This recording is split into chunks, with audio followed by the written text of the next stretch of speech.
Hello, students. If you are listening to this, you are probably in Science 110, taught by me, of course, Mr. Brown, at Sand Hills Community College. This is a presentation about acids and bases. It goes along with the solutions unit of our course because acids and bases are a kind of special subset of solutions, and they're really common, and we encounter them in lots of places in everyday life. So we're going to take just a few minutes. This one won't be quite as long as the whole solution slides, but this will be just a few minutes to cover the kind of reactions and characteristics of acids and bases. So I like to start here. Why do we care about acids and bases, and why did we classify them, and why have we learned about them? Why do you hear about them? So a long time ago, people took notice.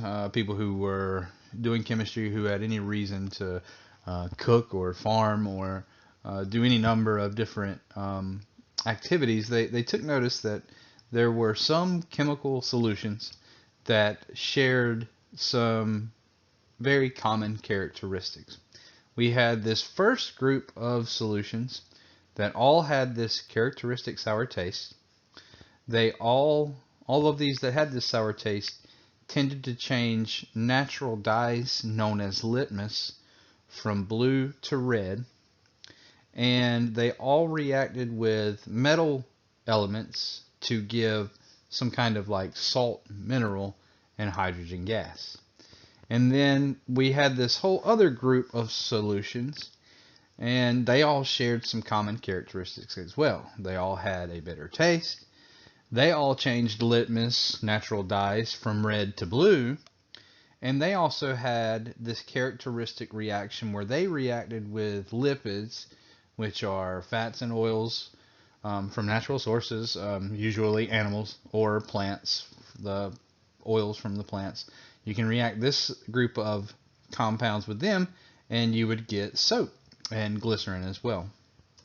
And then finally, um, it was also noted by everyone that when you mixed these two solutions, the properties of both would disappear. They would neutralize each other. So there was a lot of interest in figuring out what made group 1 have these characteristics and what made group 2 had their characteristics, and why, when you mix them together, did all of these properties disappear. On this slide, I show an example of a natural change in a plant from acid and base activity, and this one's actually a little, kind of a little backwards. But this is a hydrangea bush. You see these in a lot of people's yards in this area, and you can see a hydrangea bush grown in a pH of 4.5 in the soil will show a blue color, and as you get more and more toward the neutral part of the pH scale, you see a more pinkish reddish color. And I just put this out here as an example of one of those natural changes where you can see acids and bases in action. We'll get into a little bit more about the pH scale in just a few slides, so don't worry. I just thought it was a neat inclusion. So what is it that makes an acid an acid? People had this question. They had this group of solutions they had identified that all shared these characteristics we just listed, and they wanted to know what it is they all shared in common that gave them this characteristics. And as a rough definition, we've refined this definition over the years, but it's still pretty useful today. As a rough definition, acids are anything that dissolve in water and give us the H plus ion. You see this H plus I have listed over here, and it's pointing toward these atoms that are floating around in the solution. So a lot of times you see H's associated in the chemical formulas of the acids. And I have some common laboratory acids listed out here, and you can see they all start with that H. When they dissolve, the H breaks away from the rest of the molecule, and then we have a bunch of hydrogen atoms floating around in the solution, and those hydrogens are what make an acid an acid. The more hydrogens you have floating around in that solution, the more activated the acid would be, the more reactive it would be, the more dangerous it would be if you were to spill it on you. Similarly, bases, we also were interested in what they were. We consider bases to be anything that when it dissolves into water, splits apart and gives us what we call a hydroxide ion. You can see that right there. And hydroxide ions are made by bonding an oxygen atom and a hydrogen atom together. And you can see that they have a negative charge. That's because they've got an extra electron from somewhere too. So when these two are bound together but floating around in the solution, in the water, dissolved in the water, we call that solution basic, or consider those bases. You can see some common laboratory bases here. We have sodium hydroxide and potassium hydroxide, lithium hydroxide, calcium and magnesium. All of the hydroxide are what we consider our bases. So sodium hydroxide is quite common in the household. It is drain cleaners, the main ingredient in your Drano-S and things like that. So just an example of somewhere you may have used this product before. And so now that we've talked about what an acid and a base are, I will go into the pH scale because I can give you a little bit more detail about it. I think you probably know what the pH scale represents and maybe what it tells you, but let's talk about it in terms of the hydrogen concentration. So the pH scale is listed from 0 to 14, and we have in the very middle we have the number 7, and we call that one neutral. So at the neutral point 7, we have equal amounts of the H plus ions and the OH minus ions. That would be a pH of 7, and that's what we consider neutral. That's where water would be on the pH scale. Now, if you get below 7, that's where you get more and more of the H pluses. If you have just a few H pluses, you considered lightly acidic, and you might be a pH of 6 or 5 or 4. If you have a lot of H pluses, then you are considered very acidic, and those solutions might have pHs of 2 and 1 and 0. This is where your very strong acids would be located on the pH scale. Above 7 is where we have our bases. If you have a little bit of OH minuses floating around in your solution, you might be at an 8, a 9, or a 10. If you have a lot of OH minuses floating around in your solution, you probably are 12, 13, or 14 pH. Everything above 7 is basic, but the stronger ones are at the end. The same thing with acids. Everything below 7 are acids, but the stronger ones are at the end, because 7 is considered neutral, and that's where water is on the pH scale. And so here we have some examples of common objects you might be familiar with and where they lie on the pH scale to give you an idea of how strong or weak each pH unit might be. At a pH of 0, you can see strong battery acid. Our stomachs generally sit at a pH of 1 or 2.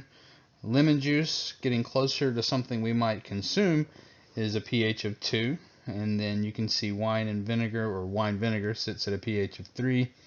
Bananas are actually slightly acidic at a pH of 4, as well as black coffee and milk, surprisingly, at a pH of 5 and 6. Then, like we said, we have pure water, and then our blood is slightly basic. It says 8. It's actually somewhere in 7.52, I want to say. It's pretty close. And then we have egg whites at a pH of 9. And then as we move into the stronger and stronger bases, you can see bleach and ammonia and hair remover and oven cleaners and drain cleaners.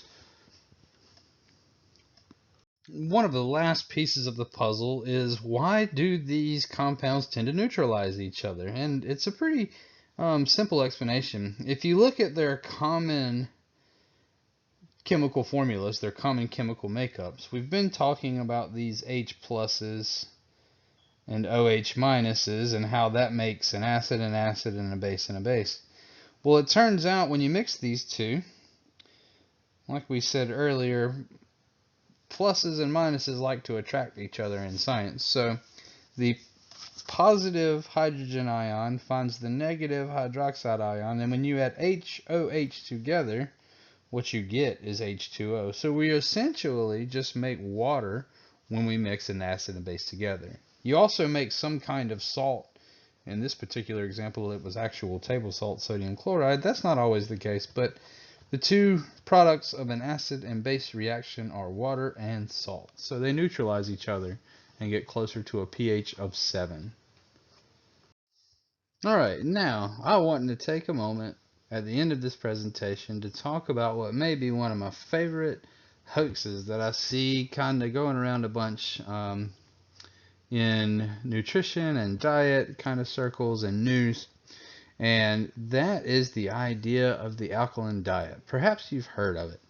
People like to say, or there's a lot of people out there claiming that they can improve your health and nutrition by steering you away from acidic foods and more toward a more alkaline diet. It's less inflammatory, yada, yada, yada. Well, I just want to kind of rebuke some of those claims on the next few slides. And the first thing we're going to consider is the graphic that you see right there. Your blood is very, very well regulated. There are compounds and ways and mechanisms that your body has to constantly adjust and react to the pH of things that you put into your body to keep it at this very close number. I think I said earlier it was 7.52. It's actually, you can see here, it is 7.365. That does not change very much. Your body is constantly working to keep that pH the same, no matter what you put into your body. In addition to the regulatory functions that show that changing the diet doesn't really affect the pH very much, you can also consider the pH levels of the stomach. Your stomach generally rests at about a pH of 4 or 5, and when you consume anything, it wants to break that stuff down, so it starts secreting H plus ions to make more acid in the solution that is your stomach. And you can see there, after a high protein meal, you might even drop all the way down to a 1 or a 2 with your body working to try to break down that food and make it into useful nutrients for your cells to use. But the fact of the matter is, it doesn't matter what you put in your stomach. It's going to go. As soon as you start to eat something and put it in your stomach starts producing acid, and it's going to be at a pH of 2 or 3 at the very least when you eat something. So even if you are drinking alkaline water like we saw in the picture before, or eating alkaline fruits and veggies, I got news for you. It turns acidic as soon as it hits your stomach. And there's not much you can do about it. Your body takes the salt that you consume and uses that to help make more acid so that it can break down the things that you put in your body. It's simply pseudoscience. It's a part, something I like to point out because I think it's easily explained away if you know just a little bit about pH levels and how the body works. That a lot of this idea of alkaline diets and things are pretty much scientific bunkum. I hope you enjoyed this shorter presentation about pH and acids and bases.